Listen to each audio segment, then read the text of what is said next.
Okay, I'm going to start the meeting. We have our quorum here, so call the meeting to order.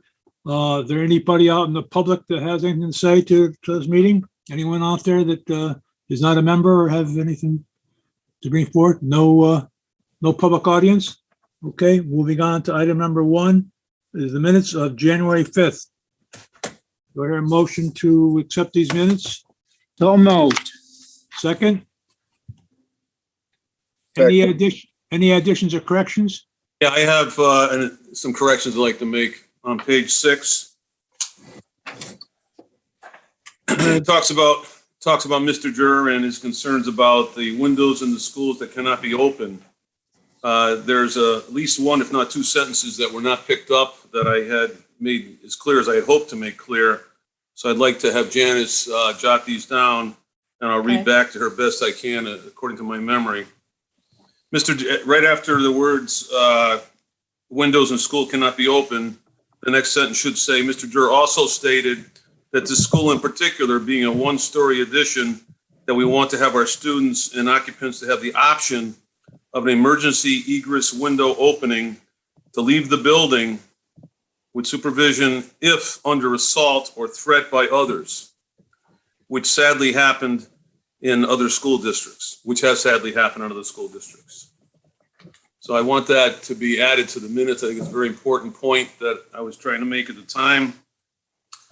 And we can discuss it at a later time. Okay, we'll discuss it later, but let's just add to that to the minutes.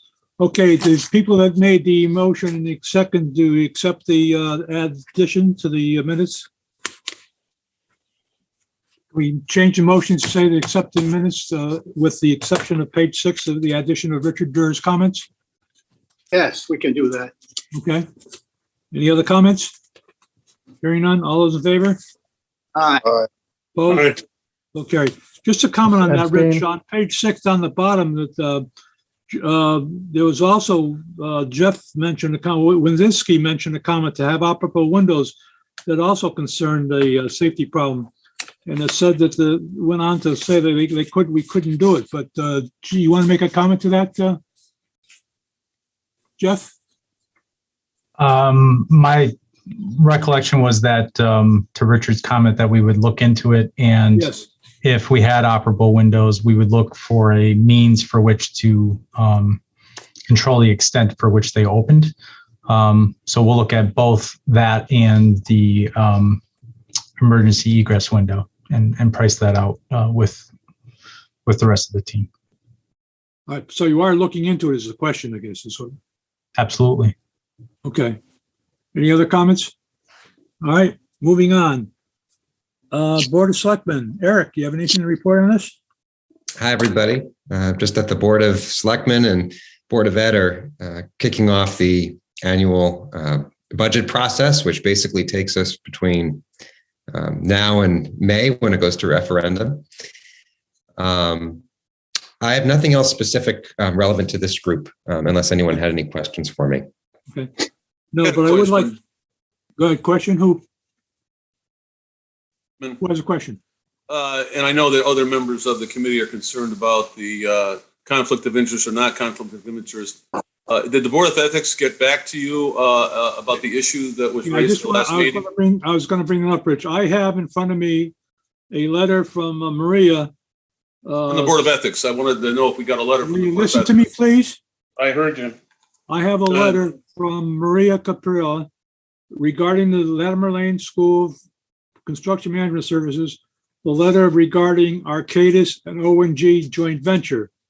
And in the long run, the attorney is saying that there is no conflict of interest based on our conflict of interest is defined under Chapter 13.9 and 13.10 of the Simsbury Board of Ethics.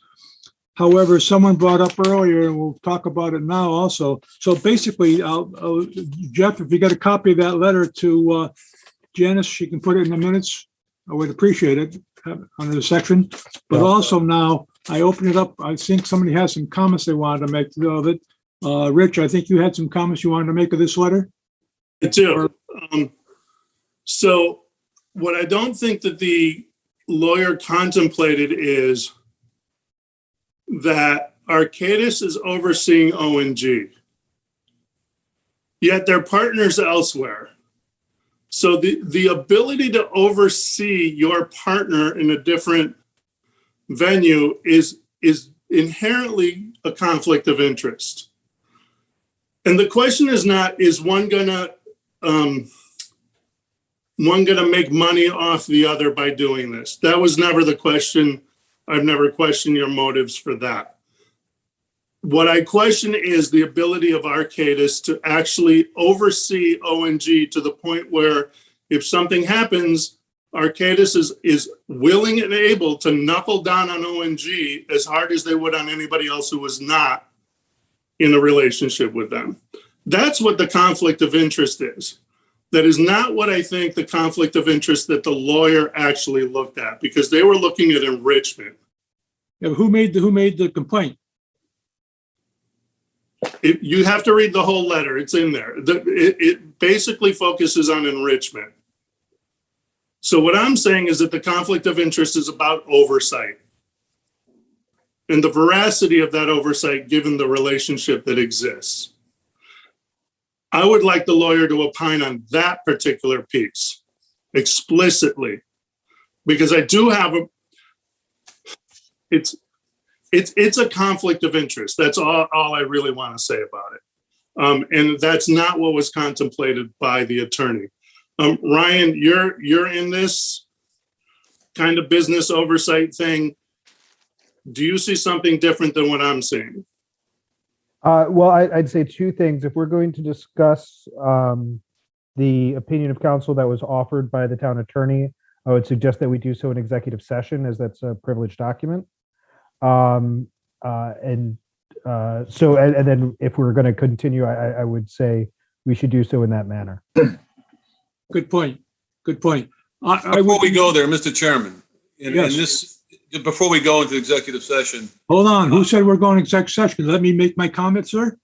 We have a lot of people sitting here tonight. I don't want to tie them up as we go through an executive session first. What I like to do is go through our regular meeting. At the end of the meeting, when we come to old business, we go into executive session to discuss this. Is that fair? Sound fair enough? not part of the executive session. This is just a question I had for the Board of Selectmen representative. Do we expect to hear from him? This is not part of the executive session. This is public record. Do we expect to hear from him as to the opinion from the Board of Ethics? Are they ruling on this or not?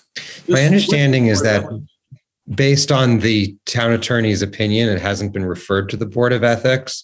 Yes, I it was. think This letter went to the Board of Ethics. Sorry? Asking. I reached out to the chair of the Board of Ethics, and he wasn't familiar with the issue at the time. So at the time, it hadn't been referred. Huh. Not been referred to the Board of Ethics. I think that if this group wants to refer it to the Board of Ethics or ask the Board of Ethics for an opinion, that's something that this group can do. Can we discuss this in executive session, please? Right. That'd be fine. Thank you, sir. Okay. Mr. All right, Chairman. let's move on. Okay, Simsbury High School roofing. We don't have anyone here from there to talk about that. Jason, you have any? Not Jason. I'm sorry. From the Board of Education, any comments on that, Andy or Jason? Yeah, I can speak to that. Go ahead. So yeah, Al Jakunski's not here. There was no business that he was bringing before the board. The remaining work is scheduled to be done on February 21st, weather permitting. So that the last pieces are just the installation of the fans and the safety railings. And we can Okay. finish the billing at that time. Okay, that makes sense. I understand that. Any comments from anybody? Okay, moving on. All right, Letterman Lane School. Starting with Letterman Lane School renovations, let's start with Acadius monthly report. Good evening. My monthly written report is in your packet. Just to touch on a couple of highlights, so I don't duplicate efforts with Tecton's report. We did successfully meet the deadline of completing design development documents last Friday, and those have been distributed to O&G and Tecton's estimators, so we can get the estimate started for design development. There were some good meetings held with the Green Energy Task Force and representatives of the building committee to go over the HVA system, which was well received. Connected with that, we have Sean Hayes from SES, our commissioning agents. They've just issued the draft version of the owner's project requirements as of Friday of last week. So that Sean can answer any questions if you have any commissioning related questions. We'd like to have him go through it very quickly while we have him here. Okay. And there's one additional item regarding the environmental testing and design services. But Sean, why don't you give a quick update to the committee regarding the status of commissioning? Yeah, how are you, everybody? I appreciate you taking the time to let me introduce myself. So I will be the project manager for this project regarding the commissioning.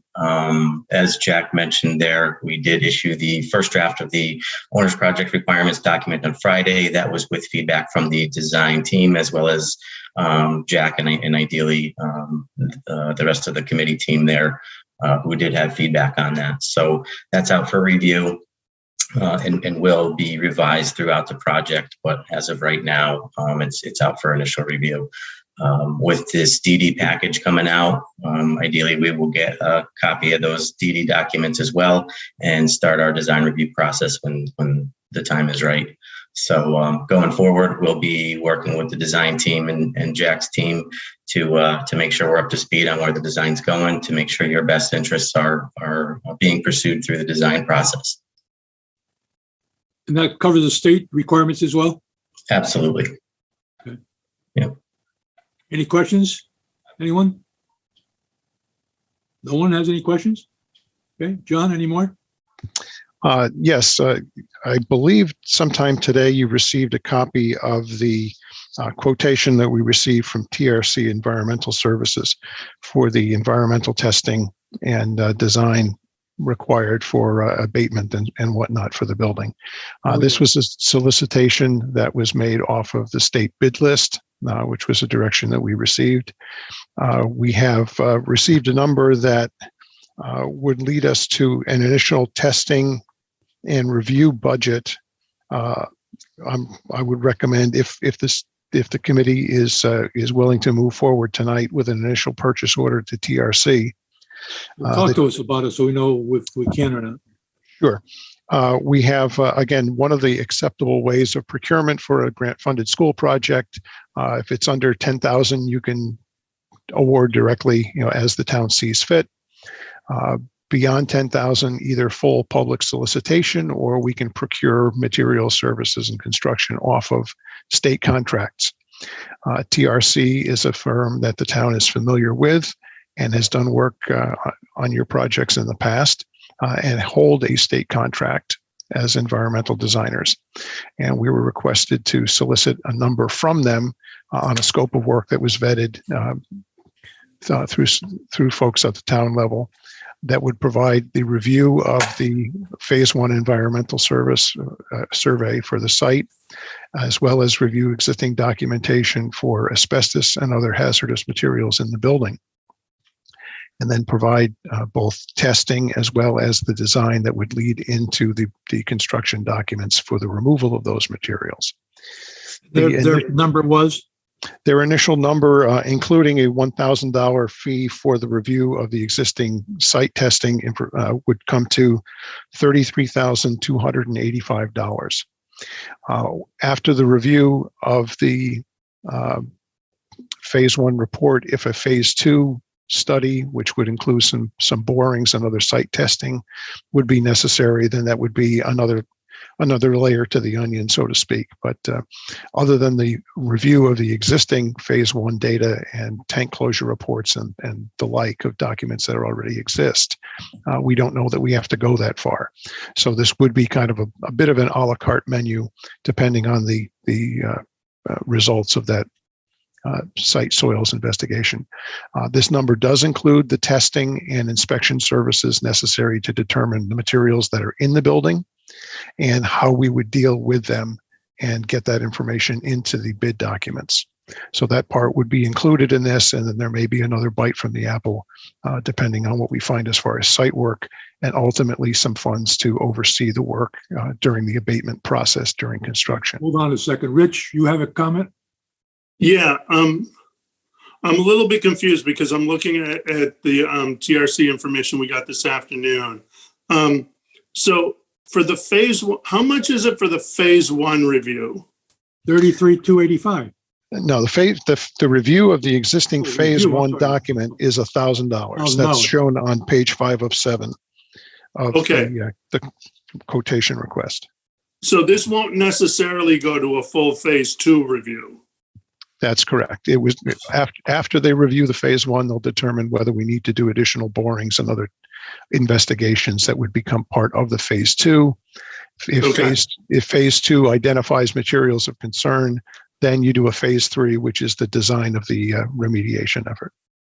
So I'm Right. confused. I've only seen phase twos in very rare circumstances. Yeah, There haven't been the kinds of activities that would require a phase two on this property that I know of, because you're really talking about dry cleaners, gas stations, those kind of hazard chemical kind of things. So right, that's fine. If we stick to the phase one, it's just $1,000 or even a couple thousand more to do some test borings. That's fine. I just didn't want to go all the way to $32,000 when a phase two is not going to be needed. No, that 32 would be, there's 32,000 for the environmental testing within the building, plus this $1,000 to review the existing yeah, phase so our one. contract is going to be $34,000 with them. 33 is as the initial purchase order value. 33 and change, as I mentioned. Yeah, not 1,000, Rich. No, So it was the 32,285 plus 1,000 Right, for a total of 33,285 is the recommendation. okay, that's it. okay. You want to make a motion, Richard, that we move this forward? Sure. Move to accept the TRC quote. Okay, can I have a second? Second. Seconded. Any further comments? Hearing none, all in favor? Aye. Aye. So passed, okay. Okay, thank you. TRC, we can move forward with. John, Jeff, you got that? Okay. Yes, sir. We have that. Okay, moving on, John? That'll wrap up my high points for tonight. We can turn it over to Tecton. Okay, hold on before you go to Tecton. We have an invoice from Arcadius. It's invoice number 34279916. The amount of $13,750. So I hear a motion to accept. So moved. Second, I'll second. Rich Dur, you had your hand up for something? I said so moved, but Oh, I'm sorry. I saw a hand. I would just want to make sure. Okay, any other comments? All those in favor? Aye. Aye. Opposed? So carried. Okay, before you go, John, you had a meeting with Lucian and another one of the members of our board. Right. How did that go on? How did that go? That was the meeting with the Green Energy Task Force. Right. And overall, the overview of the HVAC design was very well received. There will be additional information provided to the entire committee tonight that kind of recaps what was discussed at that meeting. Okay, who's going to recap that? I believe. I'm sorry. I believe Brian Hamill from CES will be doing that with. Oh, okay, with the that's what I just Tecton wanted to group. make sure. Sure, yeah, I can do that. All right. When do you want to get into that? You want to get into that before the Tecton or after Tecton? They're part of Tecton's team, so. I'll Okay, hand go ahead, hand it over to Justin, and he can take it from there. Sure. Great. Okay, thank you. Good evening. Justin Hopkins, Tecton Architects. Just to recap who we have from the design team here, we have Jeff Wazinski and Allison Frost from Tecton. We have Michael Segan from Richter and Segan, the landscape architect, and Brian Hamill from CES. I'm just going to quickly recap some of the gist of our report that we issued as part of the PBC update. For site plan development, we have an administrative approval from the Conservation Commission and Inland Wetlands that was received on January 20th. We held an informal meeting with the design review board this evening at 5:30. The meeting went reasonably well. We are scheduled to be back in front of them for a meeting and public hearing for the zoning commission, but a formal meeting with the design review board on March 7th. So in terms of the site plan development and regulatory approvals, we're more or less on schedule for those approvals. And certainly getting an administrative approval from Conservation Inland Wetlands was a welcome bonus to the process. For the building floor plan development, we've been having ongoing coordination and meetings with Principal Lizzetti at Latimer Lane. We'll continue to have those coordination meetings and focused discussions. We have also, as Jack had pointed out, we have issued our design development drawings and specification issued for pricing on last February 4th. So those are, we have a 2 to 3 week period of getting our cost estimates from O&G and PAX, our cost estimator, followed by a reconciliation period. Can I hold you there 1 second, Justin? Sure. Yep. Somewhere I saw in your report that it was over the existing budget. Is that correct? That is correct. What are we doing about that? We got to start somewhere right there. We can't be over budget because we don't have the money in the town to spend it. Yes. So that was part of my update of getting to, let me see if I can get to it. So we did have a cost estimate from our cost estimator, right, that after reconciliation between us, the design team, and the cost estimator, we were at approximately $476,000 over budget. So there are some things that we have put into the design development documents that are an effort to value manage that overage. For instance, the extent of poured landscape walls was reduced, as well as the elimination of pavers in favor of stamped concrete in some hardscape areas outside. The two big cost drivers from our schematic design estimate were the concept of the rooftop utility raceway, both from a structural component as well as providing a building envelope at above the existing roof level to house our ductwork and piping from our mechanical units to our classrooms below. That we needed to account for building structure, building thermal envelope, as well as a reconfiguration of the entire stormwater system at the existing roof level. So we have eliminated that in our design development documents in favor of a diversification of the amount of rooftop units to smaller units that would then provide narrower or shallower duct runs within the existing building envelope. So we feel like we've accommodated some of our overage in that regard. I see there's a hand raised. Yes. Who raised their hand? Yeah, that was Ryan. me. Thank you. Yeah, no. Ryan, I'm sorry. Couldn't see up there. Go ahead. No problem. Just one question on the roofing issue. You're saying you're changing the design to accommodate smaller units with I assume that's for accommodating the load, or is that more on the ducting to reduce the amount of ducting that's going around? It actually has it's multi-factored, and I don't mean to be a politician with that response, but more units provide shorter delivery. And Brian, here's where your architect is trying to explain your mechanical system. Yeah. Let me take a crack at it because there's another thing that's of interest. More DOAS units provide shorter runs to the spaces that they're providing the ventilation for, which require smaller overall area of duct to push the air.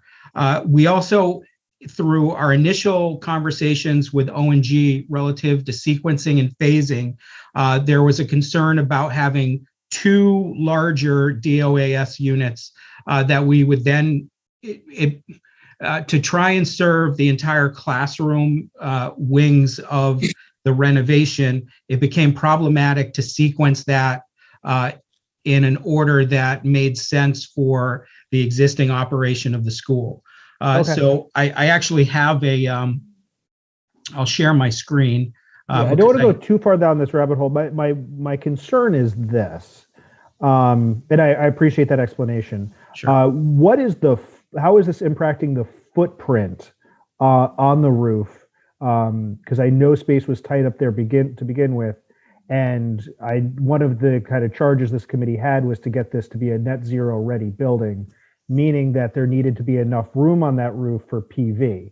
And that's going to involve those utility raceways and other issues that are up there. So how is this conversion going to impact that charge? And are we still going to be able to provide an end product that will be ready for those PV installations if they go that way? So that is exactly what one of the concerns from Lucian was when we had our conversation about a week and a half ago. Brian, you want to pick that up? I'll share my screen so you can see the location of the units currently on the Roof. The roof. So Sure. let's see if I can share my screen. Yeah, so, kind of just going back to Justin's conversation, the whole reason we're trying to move and go for the more DOA units was just to reduce that overall ductwork lengths on the roof and get everything in. So we do have more DOA units that are going to be on the roof, but it is going to be less troublesome to the solar system, because if we did have that whole entire enclosure on the roof to actually, conceal all the ductwork in, we'd actually get some more shading from that in those areas. Our goal now is to, spread the units out and get as most area as we can, while also leaving the new rooftop areas like the taller gym and the new sections of the building completely clear to make all the room for that for solar PV. Okay, that answers my question. I appreciate it. Okay, good. So Okay. this is just a diagram of what the areas that are served by each unit. Right. This is something that CES had put together, and this will ultimately become important when we have a further analysis from O&G about sequencing of the construction. It can partition or bifurcate part of the renovation a little bit more efficiently. Okay. Okay. All right, get back to, yep, Okay. 1 second. good. So let's see. So we discussed the building systems coordination. As was mentioned, we did meet with Lucian and Mike from Can you talk to us a little bit about that, please? Yes. So 1 second. So part of that was a request to have an update on where we were from a mechanical systems design, as well as how we were going to be able to maintain the service of the existing building in a manner that would allow us to, separate the new construction and the new building systems from the existing. And Brian, do you want to pick up? I think we just covered probably 75% of it in the discussion about the DOAS units, but go ahead, Brian. And then Lucian, if there's anything that you think that we've missed in this recap, you let us know. Yep, definitely. Yeah. So the main part of the meeting was, again, kind of what we already talked about, was kind of go over the whole entire DOA layout and, kind of our thoughts on the reduction to kind of help get all the ductwork in the building, and also talk about phasing. So the way that this phasing, at least the way we're envisioning now, is going to work is that a lot of the work from the central plant is happening in phase 1. So where that new mechanical room is going to be, as long as the existing is all in that phase 1, we'll then be able to serve and run the piping down the corridors, for the most part, following the phase construction as we go, and just keep tapping off of the classrooms to bring on the new system while taking out the old. So we'll be taking the mains now, for the most part, located in the corridors as well. So we'll be kind of going as a phasing of the construction through the building. We'll be removing and replacing mains as we go. When we get to the end of a phase, we'll be able to, valve off and cap those ends. And then when construction takes place for the next phase, we'll be able to tap onto that new piping and extend the system as we continue. Lucian. Yeah, I'm more comfortable now with the sequence and what they are proposing. I didn't have the good understanding from the documents that I saw at schematic design. Now it's more developed and it makes more sense. And Mike's not here. Did Mike feel the same? Excuse me? Did Mike feel the same way? Yep. We had some concerns about the equipment and everything else, and by equipment that they are proposing, it's reasonable and it's reasonable. So it covered your questions. Yep. So I guess we are moving in the right direction. So okay, good. Thank you. Okay, Brian, I'm sorry. And I think Justin, you tried to record our meeting, and you're trying to share it with the chairman. We have a recording. I actually got it to Mark from the Clean Energy Task Force. Excuse me. But Mr. Chairman, I know you mentioned that you had a problem accessing the file, so I'll try and clean that up. Yep. The other thing that I just want to mention regarding this effort, and it's something that we anticipate, we know that we owe both the schools as well as this committee, is basically a visual of what you're going to expect in each classroom, because obviously we're adding ventilation, we're adding piping, we're adding ductwork. So we anticipate at our next meeting to give you kind of this is what a typical classroom looks like with all of the infrastructure that's in it. So we know that's coming. Jason, you have any comments on that? No, we're in good shape. Okay. Andrew? No? Okay. Lucian? Can we get a set of the DDs electronic? It doesn't have to be a hard copy, just please. Sure. Yeah. Okay. Any other comments? Jason, anything else? The only thing that I'll mention is that at the tail end of the cost estimate and the reconciliation, we will be going to OSCGNR for design development review. So we anticipate, having that done within the month of March, and we'll certainly have a lot to discuss at our next PBC meeting. My question is, how are we looking at the schedule? How we seem to be fitting in there? I'll take that. Well, we've issued the design development documents on or around what our original schedule was. To be frank, what we've lost is some of the planning for sequencing, but we're going to have to pick that up pretty quickly. I can go ahead. I can add to that. Well, we're behind schedule. I think we lost some time with ONG, and if you still have concerns, well, we're behind the original schedule that we presented. Right. So let me rephrase that to make sure it's clear. We're on a schedule, but not the one we originally presented. If we continue to lose time with the concerns related to the CM, that's fine. But we're expecting them to work on a DD design estimate based on the documents that we submitted last week. And if there is a delay there, we're going to continue with our estimator. But if there's a delay, that may, we may have to produce a kind of a recovery schedule there. So I just want to be kind of upfront with everybody that, if this continues to linger, we're just going to have to look at alternative strategies to kind of make up some time here. Dave, you got any comments to make of that? No, just as of, before some of the discussion this evening, we were under the impression that we were green, we received the green light. So our estimating team has the design development package, and we are working in conjunction with Tecton's estimator to complete that estimate in the next 2 to 3 weeks so that we're ready for a reconciliation. Our MEP coordinator is also starting his review so that we can, again, pick up in the discussion of what had taken place regarding the mechanical systems and making sure that through coming up with the phasing that we can not only keep the existing systems functioning, but make sure that we're able to construct the new systems and add on to them as each phase comes on board. So that's there's a lot of catch up that we have to do. There was a lengthy period of time that we simply were not in the know of what was going on. So we are coming back up to speed as far as what is going on, and we're forging ahead right now. So unless overall, do you see a major problem in getting the school done in time? well, again, that's the big component we're working with here is how much space does the school need to maintain in their possession throughout this? Because what that's going to drive is how many different phases do we actually have to approach this with? So we don't have an answer to that right now. Jason, have you covered that yet? That's what we're working on. Jason, is Nope. that under your control? All right. Is that under your jurisdiction as to what you shouldn't have?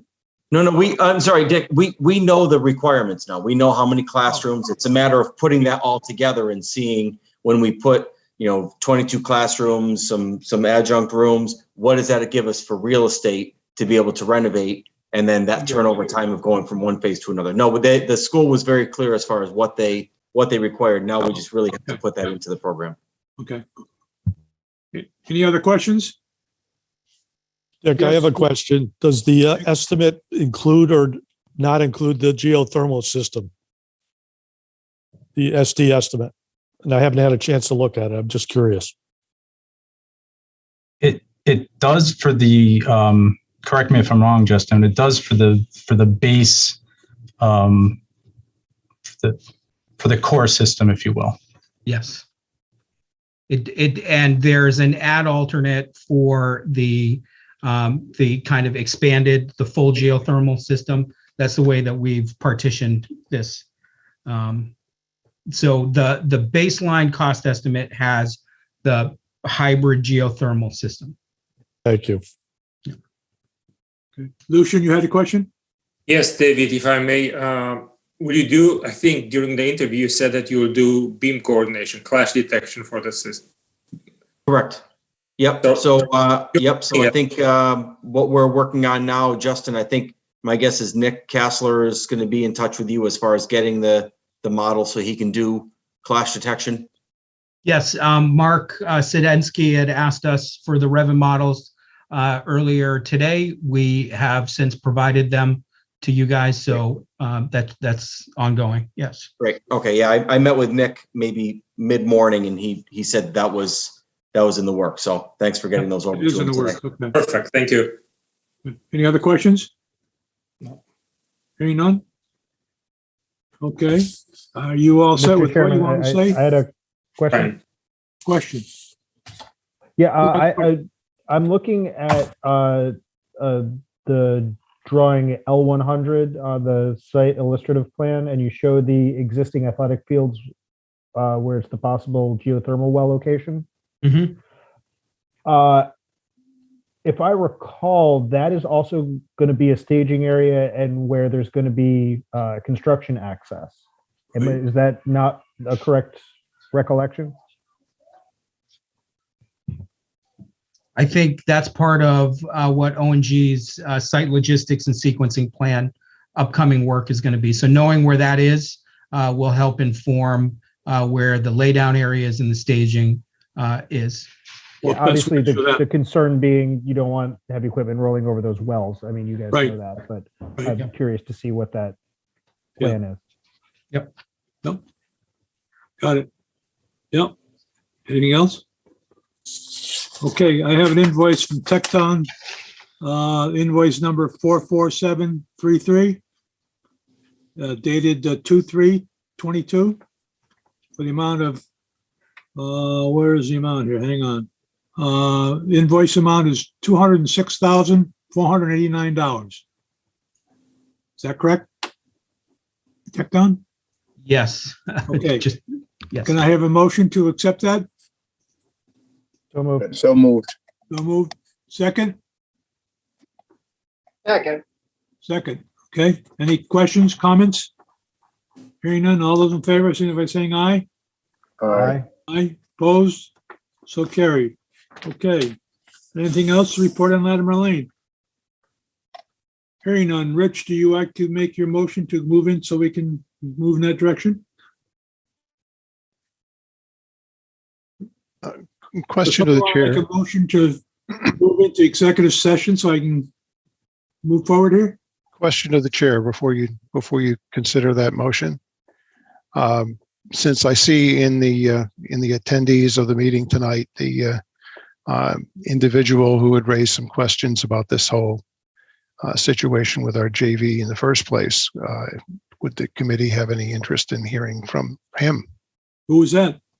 I believe that's Mr. Gutzfeld, who's attending the meeting as a public member. Well, he didn't make any It comments. is absolutely not me that raised the issue. You have me misinformed. I don't know who raised the issue. I had the same question to the committee myself. Well, we don't know. Well, that Is it in the letter that they're speaking of? Because it was not me that raised the issue. Well, Nor was it Downs. Well, thanks for clarifying that, because that was the information that came through informally, was that there was no formal complaint, but your name was given as a source of the original. I'll express it as a concern, since it didn't rise to the level of a formal complaint. No, my inquiry was made after there was some kind of formal complaint made, because I was just as interested.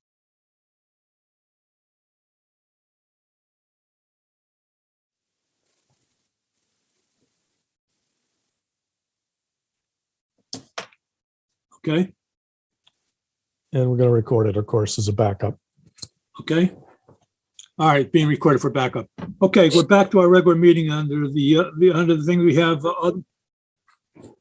We're back Sorry, to our Jeff. regular meeting. We have under our agenda is other issues, and then we went into executive session. We covered that. We'll get into that later on. Any old business? I have none. New business, of course, is our next meeting. Our next meeting date is February 28th as a regular meeting. Do we have a problem with doing that again? The 28th of February? Meeting, a Zoom meeting. Regular meeting, Zoom meeting. And if something comes up, we can always go into a special meeting and we call if we find a place to go into a special meeting. Yes, Rich? This would be a Zoom meeting. At this point, yes. Yes, I just want to verify. Okay, thank you. Okay. I'm good. Any comments from anyone? Dick, what was the date on that? Was that? February 28th. No, that'd be first meeting in March, right? So it'd have to be a March date. I'm sorry. So I don't have my calendar. I don't have my calendar. Sorry, I picked the wrong day here. I'm sorry. Yeah, March. I believe it would be the 7th or the 6th. 7th. It'd be March 7th. The 7th would be the Monday. March 7th would be the first Monday. You want to do March 7th? Okay, March 7th, Zoom. And if something comes up. That's our normal meeting. Right? Our normal meeting. If something comes up, we'll call for a special meeting. We'll get back to you and say we got to have a meeting in a couple of days or whatever. I'll get a hold of everybody so it best fits you. All right? That makes sense? Yep. Very good. Okay. So everybody agrees on March 7th. As a direct meeting. Our regular meeting, like tonight. Pardon? Like our regular meeting as we're doing tonight. Correct. Right. March 7th. Okay? All right. Anything else? Yeah, but our meeting tonight is a Zoom meeting. Are we going to have this as a Zoom meeting or not? Yes. Zoom meeting. Okay? All right. Do we have that motion, please? So moved. Motion? Second. Lucian, John, second. Okay, all in favor of March 7th via Zoom, see by saying aye. Aye. Aye. Anything, any other business? Hearing none, do I hear a move to adjourn? So moved. So move. All those in favor? Aye. Aye. Good night, folks. Thank you very, very much. It was great having you. And I know your issues, and I'm sure we'll work through them very carefully as we go on with this project, which is going to be a real pain as we move, but we'll look forward to all of you. Thank you. Everybody. Have a good night.